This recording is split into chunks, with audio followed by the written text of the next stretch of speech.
Hello guys, नमस्कार।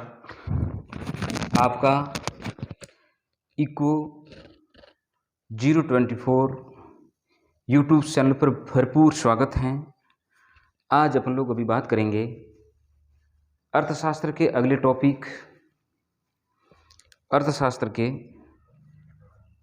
Topic, कक्षा 12वीं व्यष्टि अर्थशास्त्र अध्याय 2 का अगला भाग मांग की लोच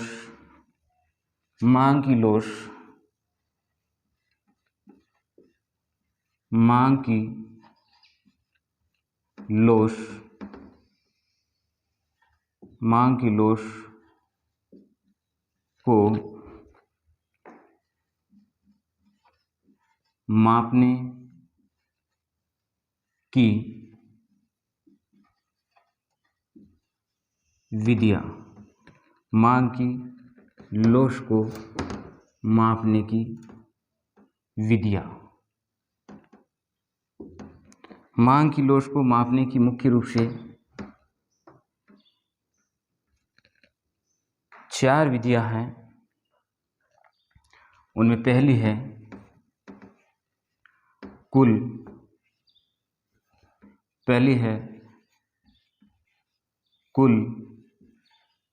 वह विधि। इस विधि के अनुसार इसके अनुसार एक व्यक्ति द्वारा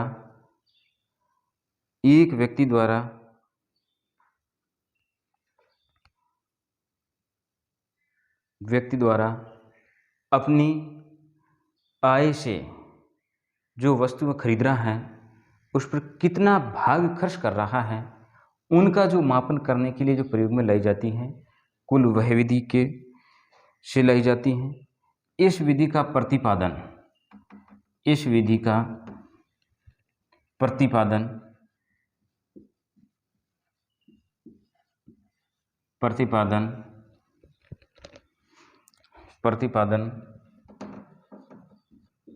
प्रोफेसर मार्शल ने किया था। इस विधि का प्रतिपादन प्रोफेसर मार्शल के द्वारा किया गया था। इस विधि से मांग की लोच ज्ञात करने के लिए मांग की लोच को 3 भागों में बांटा है। 3 भागों में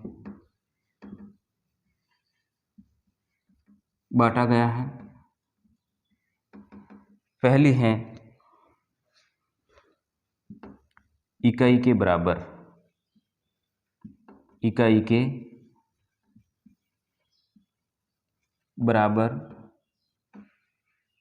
मांग लोच। इकाई के बराबर मांग लोच,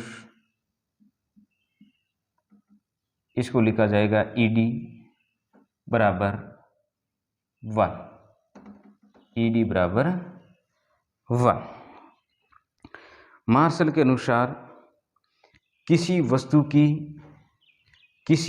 की कीमत में, प्राइस का ध्यान रखना, कीमत में कमी या वृद्धि होने से, किसी वस्तु की कीमत में कमी या फिर वृद्धि होने से उस वस्तु पर किया जाने वाला खर्च होने से, उस वस्तु पर किया जाने वाला जो खर्च होता है, एक्सपेंडिचर, उसमें यदि किसी प्रकार की खर्च में कोई परिवर्तन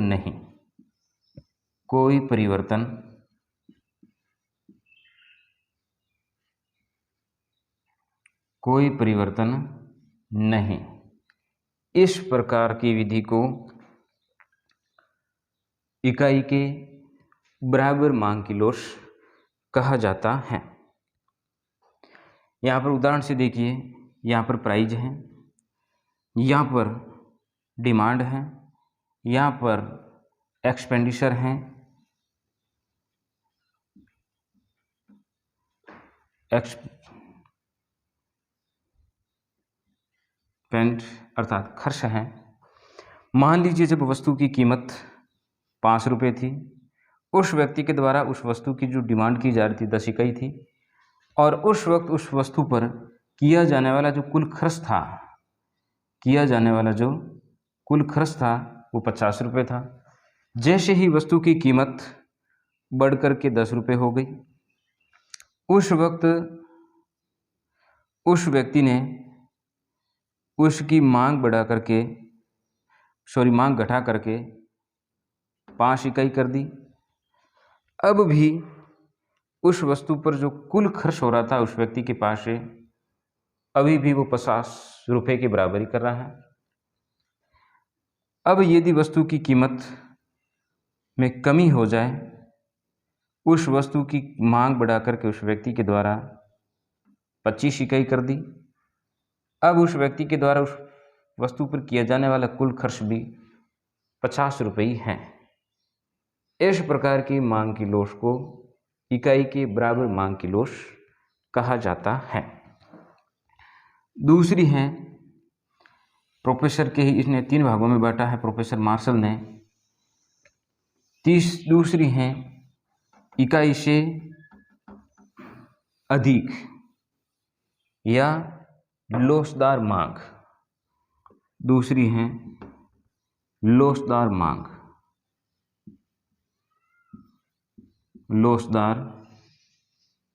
मांग अर्थात इकाई से अधिक मांग की लोच, ईडी ग्रेटर देन 1। इसकी परिभाषा ध्यान रखना। मार्शल के अनुसार जब किसी वस्तु की कीमत में कमी होने पर, जब वस्तु की प्राइस में कमी होने पर उस वस्तु पर होने वाला जो खर्च है,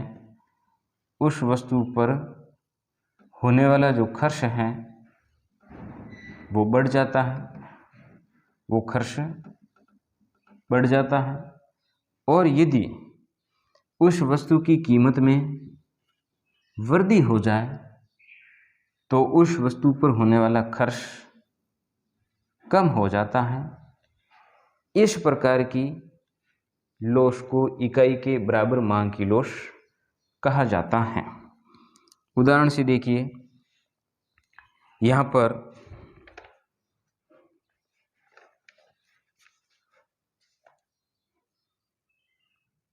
पर प्राइस रखी गई है, यहाँ पर वस्तु का डिमांड रखा गया है, यहाँ पर उस वस्तु पर किया जाने वाला खर्च रखा गया है। जब वस्तु की कीमत 5 रुपये थी, तब उस वस्तु की मांग 10 इकाई थी और उस पर होने वाला खर्च 50 इकाई था। जैसे ही वस्तु की कीमत बढ़कर के 10 इकाई हो गई, 10 रुपये हो गई, उस व्यक्ति के द्वारा उस वस्तु की मांग घटा करके 3 इकाई कर दी। अब उसका खर्च उस वस्तु पर मात्र 30 रुपये है। और यदि उस वस्तु की कीमत घट करके 2 रुपये हो गई, अब उस व्यक्ति के द्वारा उस वस्तु की मांग बढ़ा करके 30 इकाई कर दी। अब उसका टोटल खर्च उस पर 60 रुपये हो रहा है। इस प्रकार की मांग की लोच को लोचदार मांग की लोच या इकाई से अधिक मांग की लोच से जाना जाता है। इसमें आप लोगों ने देखा होगा वस्तु की प्राइस अर्थात कीमत और उस खर्च के बीच विपरीत संबंध है। नोट्स ध्यान रखें।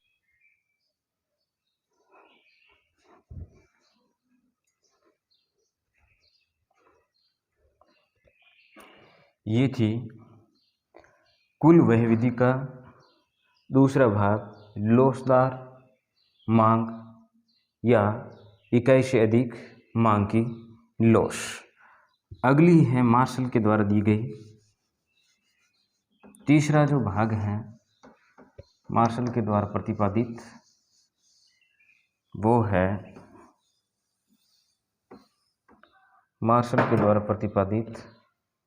वो है इकाई से कम या बेलोसदार।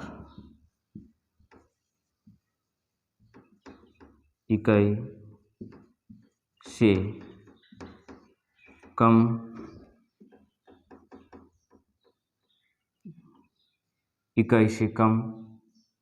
या बेलोसदार मांग की लोश ईडी लेस देन 1। ये हैं इकाई से कम मांग की या बेलोसदार मांग की लोश। इसके अनुसार प्रोफेसर मार्शल के अनुसार जब वस्तु की कीमत में वृद्धि होने पर उस वस्तु पर किया जाने वाला कुल वह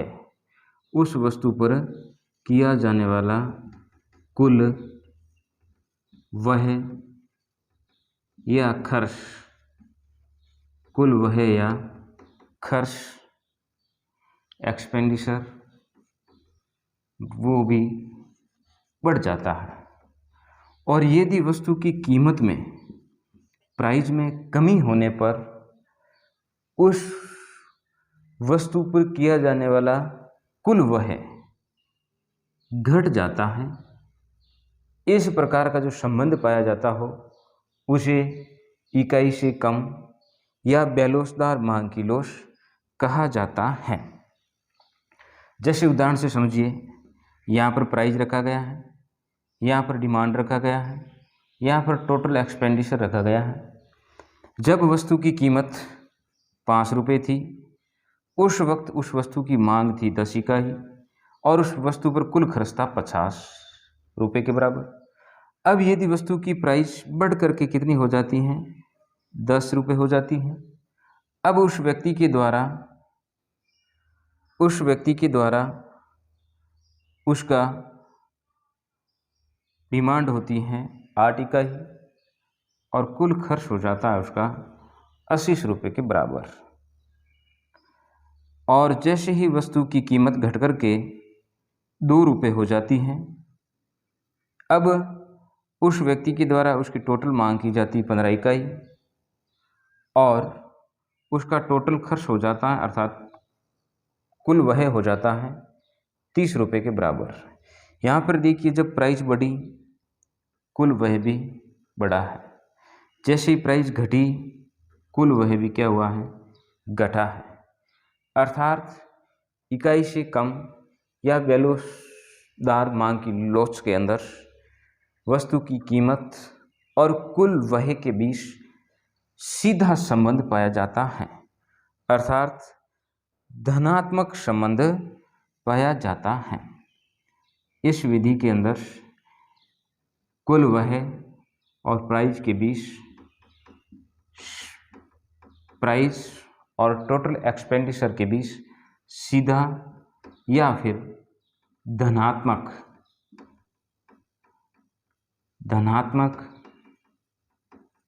संबंध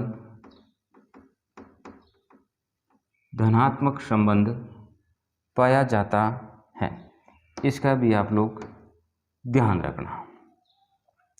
ये थी प्रोफेसर मार्शल द्वारा प्रतिपादित मांग की लोच को मापने की विधि, कुल वह या फिर कुल खर्च, टोटल एक्सपेंडिचर्स मेथड्स था।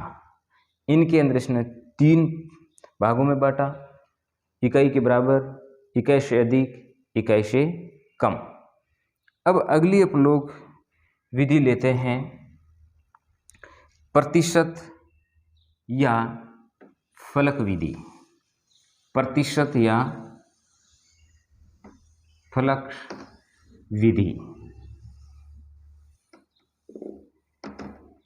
मांग की लोच को मापने की दूसरी विधि। दूसरी विधि है प्रतिशत, दूसरी विधि है प्रतिशत, प्रतिशत या फ्लक्स विधि, प्रतिशत या फ्लक्स विधि, फ्लक्स विधि। इस विधि का प्रतिपादन, इस विधि का प्रतिपादन फ्लक्स ने किया था। प्रोफेसर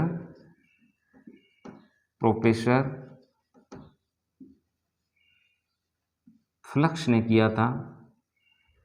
इस कारण इस विधि को फ्लक्स विधि के नाम से भी जाना जाता है।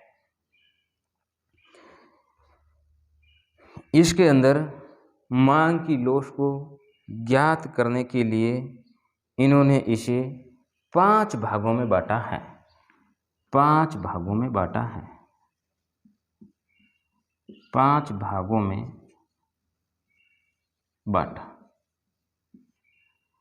पहली है पूर्णतया लोचदार, पहली है पूर्णतया लोचदार,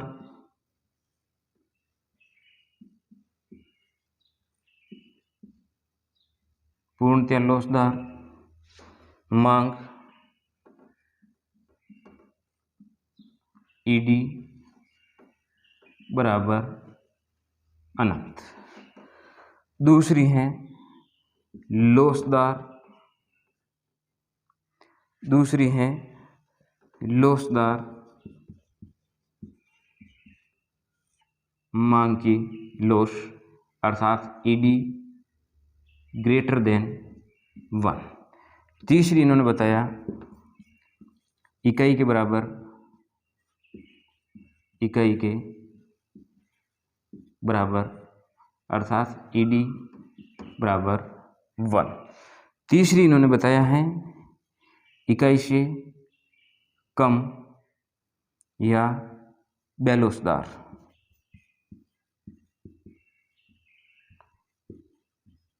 बेलोसदार मांग की लॉस, इसको लिखा जाएगा ED less than 1।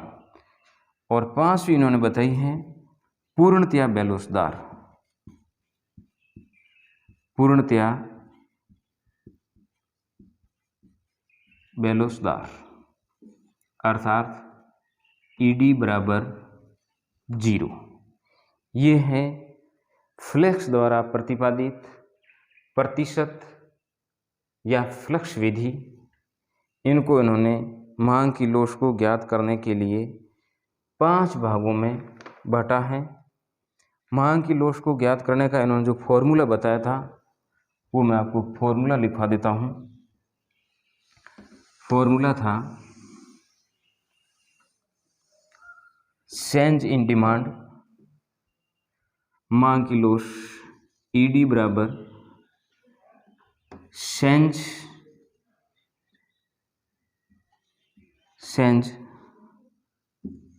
In demand बटा प्रतिशत चेंज इन डिमांड, प्रतिशत चेंज इन प्राइस, प्राइस। इसके माध्यम से मांग की लॉस को ज्ञात किया जा सकता। उदाहरण यहाँ पर प्राइस है, यहाँ पर डिमांड है। जब वस्तु की कीमत 10 रुपये, जब वस्तु की कीमत 5 रुपये, उस वक्त वस्तु की जो मांग थी, जो डिमांड थी, वस्तु की जो डिमांड थी वो 10 इकाई के बराबर थी। और जैसे ही वस्तु की कीमत बढ़कर के 10 रुपये हो गई तो उस वस्तु की मांग गिर करके 8 इकाई हो गई। अब यदि आपको मांग की लोश ज्ञात करने का कहें तो प्रतिशत, पहले इसको प्रतिशत के अंदर कन्वर्ट करना होगा। प्रतिशत में चेंज करने के लिए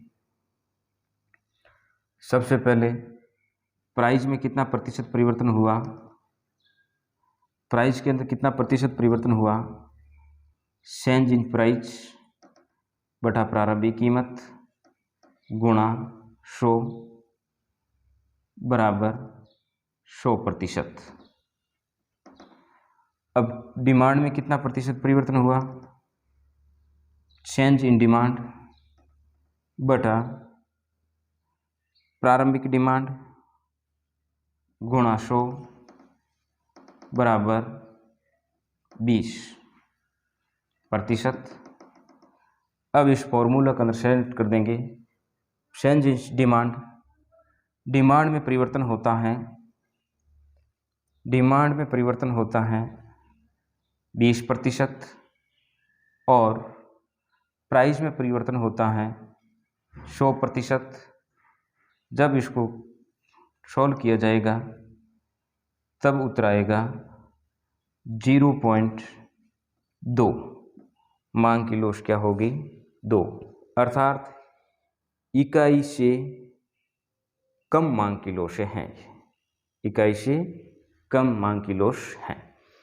तीसरी जो मांग की लोश है, तीसरी मांग की लोश ज्ञात करने की जो विधि है वो है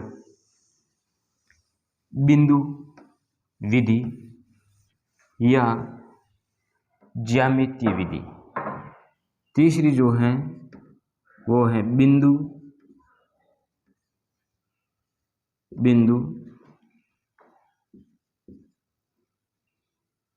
रेखा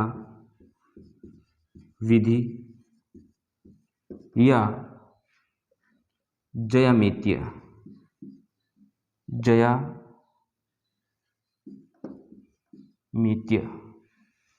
विधि।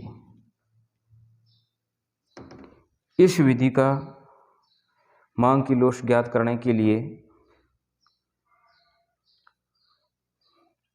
फॉर्मूला है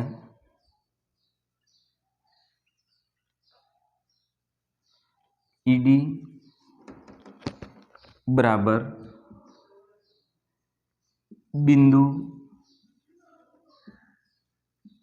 का निचला भाग बटा बिंदु का ऊपरी भाग। अब आप इसको देखिए कैसे ज्ञात करते हैं। इस प्रकार से ये ग्राफ खींचा हुआ होगा, या फिर ये जो रेखा होगी, यहाँ पर कोई बिंदु रखा होगा, ये बिंदु ए, ये बिंदु बी, बिंदु सी, बिंदु डी और बिंदु ई। अब अपन से पूछा जाएगा ए बिंदु पर मांग की लोश क्या है। दिए हुए रेखा क्षेत्र के अंदर ए बिंदु पर मांग की लोश क्या है। तो अब इसको ज्ञात करने के लिए बिंदु के ऊपर वाला भाग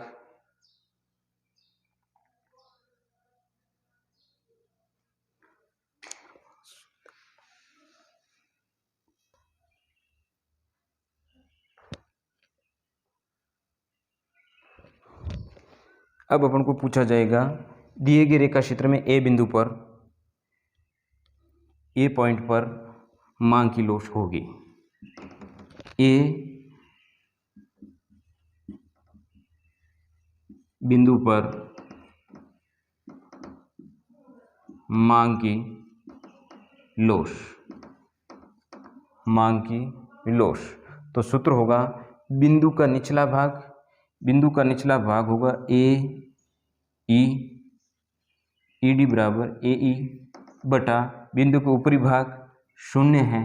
तो जब किसी संख्या के अंदर 0 का भाग दिया जाता है तो उसका मान हमेशा आएगा अनंत, अर्थात ए बिंदु पर होगी ईडी बराबर अनंत मांग की लोश।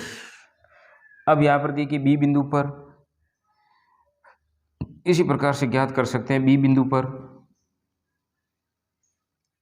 बी बिंदु पर मांग की लोश होगी ईडी बराबर बिंदु के ऊपरी निचला भाग होगा, बिंदु का निचला भाग होगा बी ई बटा बिंदु का ऊपरी भाग होगा ए बी। ये वाला भाग अधिक है और इस रेखा का क्षेत्रभाग कम है, तो यहाँ पर जो मांग की लोश होगी वो होगी ग्रेटर देन 1, अर्थात इकाई से अधिक मांग की लोश सी पर होगा। तो इसी प्रकार से अपन लोग सूत्र लगा करके इसको ज्ञात कर सकते हैं। यहाँ होगा ई डी बराबर 1 और डी पर हो जाएगा ई डी लेस देन 1 और ई बिंदु पर हो जाएगा ई डी बराबर 0। अब देखिए ई बिंदु पर क्या होगा, ई बिंदु पर होगा बिंदु का निचला भाग होगा 0 बटा बिंदु का ऊपरी भाग होगा ई ए। अब इसके अंदर किसी भाग संख्या के अंदर 0 के अंदर किसी संख्या का भाग दिया जाएगा तो क्या प्राप्त होगा, 0 ही प्राप्त होगा। तो ये थी बिंदु रेखीय विधि। इस विधि से ज्ञात करने के लिए आपको डायग्राम बना हुआ मिलेगा और इस डायग्राम के माध्यम से आप लोग मांग की लोश ज्ञात कर सकते हैं। ये थी मांग की लोश को मापने की प्रमुख विधियाँ। अब कैलकुलेशन के रूप में आप लोग देख लीजिए, मैं आपको एक बार फिर से बता देता हूँ।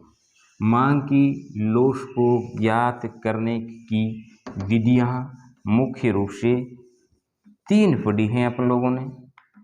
पहली है मार्शल द्वारा प्रतिपादित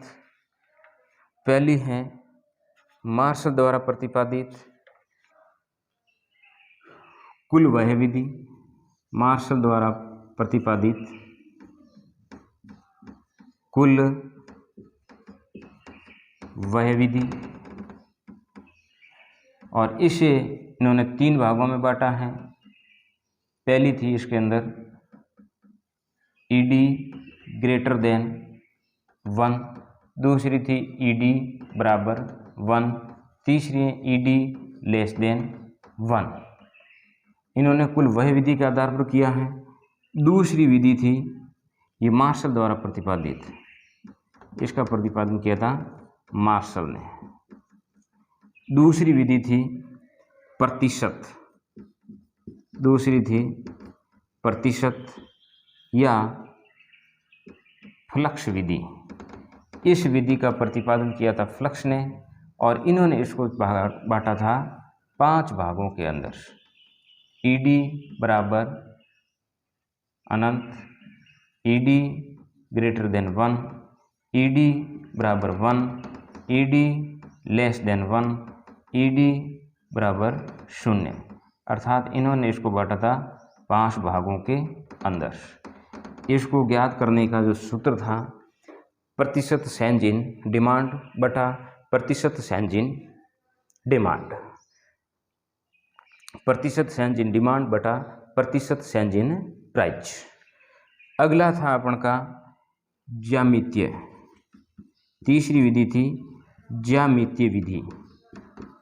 ज्यामितीय विधि के अनुसार कोई अपन के पास डायग्राम होगा, उस डायग्राम के किसी बिंदु पर मांग की लोश ज्ञात करनी है तो होगा बिंदु का निचले भाग बटा बिंदु का ऊपरी भाग। इस प्रकार के भाग देकर के अपन लोग मांग की लोश ज्ञात कर सकते हैं। जय हिंद, जय भारत। ये थी मांग की लोश ज्ञात करने की प्रमुख विधियाँ।